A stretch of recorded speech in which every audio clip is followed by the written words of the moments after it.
Cette année, tous les signaux semblent être au vert pour l'usine du Galion.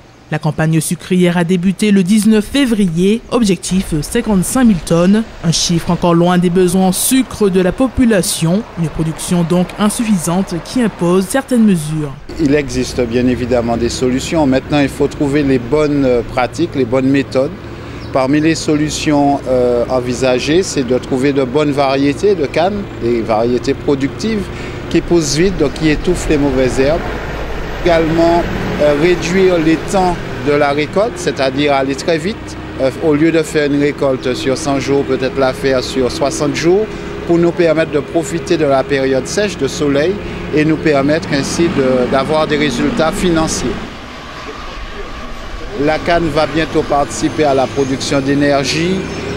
Elle occupe les paysages, les bassins canniers pour les touristes, etc. Non, nous sommes extrêmement optimistes.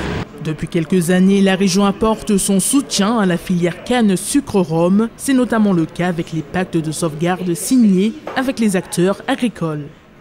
Il faut savoir que l'an dernier, on a réussi à limiter la casse parce qu'on attendait à peu près 25 000 tonnes pour le Galion, ce qui aurait été une catastrophe. Avec les éléments d'encouragement qu'on a pu donner à la filière dès l'année dernière, ça a permis quand même d'approcher les 40 000 tonnes. En milieu tropical, on a énormément de problèmes phytosanitaires. Et pendant plus d'1 an, voire presque 2 ans, la Martinique a été privée de désherbant.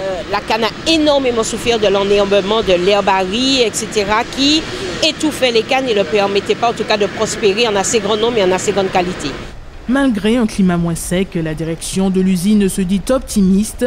Les conditions moins favorables ne semblent pas entraver la relance de la filière. C'est vrai que c'est une usine qui a connu des périodes parfois difficiles, mais qui est encore là. Preuve que nous y croyons et que nous tenons bon.